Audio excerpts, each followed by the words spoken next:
दोस्तों, रूस, जिसे भारत दशकों से अपना सबसे भरोसेमंद रणनीतिक साझेदार मानता आया है और जिससे भारत अपने 60 से 70% रक्षा उपकरण खरीदता है, वही रूस जिसने हमें S-400 जैसे एडवांस्ड मिसाइल सिस्टम दिए, जो आज हमारी वायु सुरक्षा की रीढ़ की हड्डी है।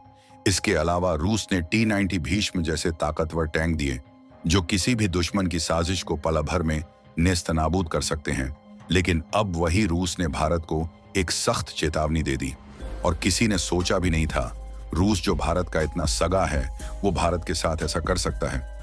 लेकिन दोस्तों, यह सिर्फ भारत को दी गई चेतावनी नहीं थी, बल्कि एक रणनीतिक संदेश था जो अमेरिका और चीन जैसे वैश्विक ताकतों को भी साफ तौर पर सुनाई दिया। क्योंकि रूस ने जो बयान दिया है, उसके पीछे एक जाल बुना जा रहा है। दरअसल जब भारत ने बालाकोट में घुसकर आतंकी ठिकानों को निशाना बनाया था, तो पाकिस्तान ने जवाबी कार्रवाई की। लेकिन क्या आपने कभी गौर किया, उस समय पाकिस्तान के साथ कंधे से कंधा मिलाकर कौन खड़ा था? तो जवाब है चीन, और उसके साथ थे तुर्की और अजरबैजान जैसे देश। लेकिन सारी दुनिया की निगाहें टिक गई थीं चीन पर, जिसने खुलकर पाकिस्तान का समर्थन किया। लेकिन सवाल यह है, जब चीन पहले से भारत के खिलाफ रणनीतिक मोर्चेबंदी कर रहा है, ऐसे में रूस को भारत को चेतावनी देने की जरूरत क्यों पड़ी? असल में रूस के विदेश मंत्री ने हाल ही में बयान दिया है कि अमेरिका एशिया में फूट डालो और राज करो की नीति पर काम कर रहा है। जहां अमेरिका अब एशिया पैसिफिक को इंडो पैसिफिक कहकर पुकार रहा है, और इसका मकसद सिर्फ नाम बदलना नहीं, बल्कि भारत और चीन के बीच दूरी और तनाव को और गहराना है।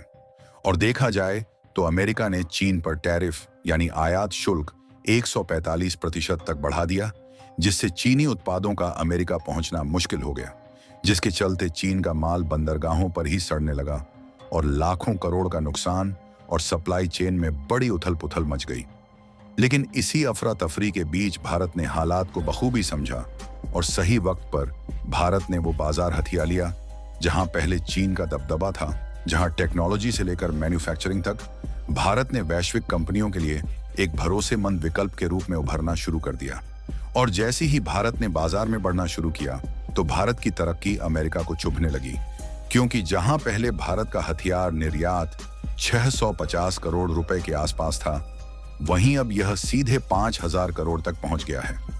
और सबसे दिलचस्प बात यह है कि यह सब भारत ने रूस से अपने संबंध बिगाड़े बिना किया, बल्कि रूस की मदद से। रूस वही देश है जो भारत का पुराना रणनीतिक साथी है और जिसकी तकनीकी सहायता ने भारत को आत्मनिर्भर बनने की दिशा में जबरदस्त बढ़ावा दिया। लेकिन जैसे ही डोनाल्ड ट्रंप को यह एहसास हुआ कि भारत अब वैश्विक हथियार बाजार में अपनी मजबूत पकड़ बनाता जा रहा है, तो अमेरिका ने एक अलग गेम खेलना शुरू कर दिया। जो अमेरिका चीन पर पहले 145% तक का भारी टैरिफ लगाकर दबाव बना रहा था, उसने उसी टैरिफ को घटाकर सीधे 30% तक ला दिया, और अमेरिका एक बार फिर से चीन के करीब जाने की कोशिश कर रहा है। और यहीं से रूस ने भारत को आगाह किया है। दरअसल रूसी विदेश मंत्री ने साफ तौर पर कहा कि भारत को सतर्क रहना चाहिए, क्योंकि अमेरिका वही पुराना खेल दोबारा खेल रहा है। वो खेल जिसमें दोस्ती की मुस्कान के पीछे छिपी होती है चालाकी की गहरी साजिश। और अगर आपको याद हो, तो जब ट्रंप ने भारत पाकिस्तान के बीच सीज फायर का क्रेडिट लेने की कोशिश की थी, लेकिन जैसे ही डोनाल्ड ट्रंप मिडिल ईस्ट यात्रा से लौटे, तो खुद अपने ही बयान से पलट गए। यही है अमेरिका का असली चेहरा। कब कहाँ पलट जाए कोई भरोसा नहीं, वो सिर्फ अपना फायदा देखता है। लेकिन बात करें ब्रिक्स की, तो जब भारत, चीन और रूस मिलकर डी-डॉलराइजेशन यानी डॉलर पर निर्भरता खत्म कर अपनी अपनी मुद्राओं में व्यापार करने की योजना बनाते हैं, तो इससे सबसे ज्यादा बेचैनी होती है अमेरिका को, क्योंकि उसकी असली मंशा अब पूरी तरह बेनकाब हो चुकी है। अमेरिका नहीं चाहता कि भारत और चीन किसी साझा मंच पर साथ आए या आर्थिक साझेदारी की ओर आगे बढ़े।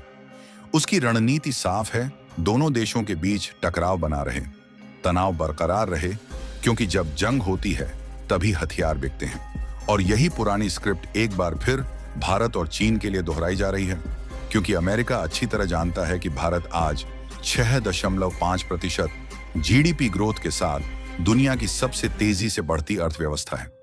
ऐसे में अगर भारत, चीन और रूस एकजुट हो जाएं, तो यह गठबंधन केवल अमेरिका की आर्थिक ताकत को नहीं, बल्कि पूरी वैश्विक सत्ता संरचना को हिला सकता है। अगर हम इतिहास उठाकर देखें तो अफगानिस्तान में यूएसएसआर को हराने के लिए अमेरिका ने आतंकवाद को जन्म दिया था। फिर सीरिया में बशर अल असद की सरकार को गिराने के लिए अल नुसरा जैसे आतंकी गुटों को समर्थन दिया। और जब वही आतंकवादी अमेरिका के मकसदों के काम आए तो उन्हें खुली बाहों से स्वीकार भी कर लिया गया। लेकिन जैसे ही रूस ने सीरिया से अपने सैनिक वापस बुलाए तो वहां की सत्ता भी डगमगाने लगी। बस यही है अमेरिका की असली रणनीति, राज करो मगर दूसरों को टुकड़ों में बांट कर। अब वक्त है भारत को यह समझने का कि दोस्ती की आड़ में चल रही चालों को पहचानना जितना जरूरी है उतना ही जरूरी है रणनीतिक रूप से सतर्क रहना। इसलिए अब रूस खुलकर भारत को चेता रहा है कि सावधान रहो। भले ही अमेरिका आज दोस्ती का हाथ बढ़ा रहा हो, लेकिन कल वही तुम्हारे दुश्मनों के साथ खड़ा मिल सकता है। इतिहास गवाह है, जब जब भारत ने दृढ़ता दिखाई है तब तब उसने विश्व राजनीति की दिशा बदल दी है। और अगर आपको इंदिरा गांधी का वह ऐतिहासिक फैसला याद हो जब उन्होंने विदेशी दबावों की परवाह किए बिना भारत की रणनीतिक ताकत को दुनिया के सामने रखा था, कुछ वैसा ही वक्त है कि अब प्रधानमंत्री नरेंद्र मोदी भी अमेरिका की इन चालों को साफ साफ पहचाने और भारत को उस साजिशों के जाल से बाहर निकालें जो बड़ी होशियारी से बुना जा रहा है। अब फैसला भारत के हाथ में है। क्या हम एक बार फिर अमेरिका के चक्रव्यूह में फंस जाएंगे या फिर एशिया में एक नया शक्ति संतुलन खड़ा करके पूरी दुनिया को चौंका देंगे? लेकिन इस पूरी कहानी को अगर गहराई से देखा जाए तो इसमें एक ऐसा संकेत छिपा है जिसे ज्यादातर लोग नजरअंदाज कर देते हैं। यह सिर्फ रूस की एक चेतावनी नहीं है, बल्कि भारत के लिए एक सुनहरा अवसर है, क्योंकि रूस अच्छे से जानता है कि अमेरिका अब भारत को सिर्फ एक मोहरे की तरह इस्तेमाल करना चाहता है। एक ऐसा मोहरा जो सिर्फ उसके इशारों पर चले, उसके हितों की लड़ाई लड़े और समय आने पर बलि चढ़ा दिया जाए। लेकिन अमेरिका शायद यह भूल गया कि अब भारत वह पुराना भारत नहीं रहा। आज का भारत एक ऐसी उभरती ताकत है जो अपनी शर्तों पर दोस्ती करता है और अपनी शर्तों पर दुश्मनी भी निभाता है। सबसे जरूरी बात यह है कि भारत अमेरिका की इन चालों को पहले ही पढ़ चुका है, जिसको लेकर रूस ने सतर्क रहने को कहा है। लेकिन सबसे जरूरी बात यह है कि भारत अब तेजी से उभरने वाला है और सिर्फ एशिया ही नहीं बल्कि पूरी दुनिया भी भारत के डिफेंस की दीवानी हो जाएगी। और आंकड़े तो ऐसे आ रहे हैं कि ग्लोबल डिफेंस एक्सपोर्ट में भारत सबसे बड़ा सप्लायर बन सकता है और आने वाले समय में भारत उन देशों में शामिल हो जाएगा जिनसे हर कोई देश डिफेंस एग्रीमेंट करना चाहेगा।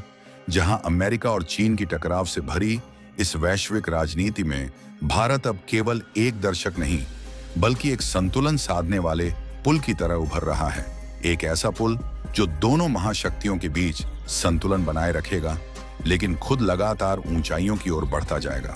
और रूस की हालिया चेतावनी भारत को कमजोर नहीं बल्कि और अधिक मजबूत बनाएगी, क्योंकि रूस आज भी भारत को अपना सबसे भरोसेमंद रणनीतिक साझेदार मानता है। और यही भरोसा आने वाले समय में भारत को ब्रिक्स जैसे वैश्विक मंच पर सबसे मजबूत स्तंभ बना सकता है।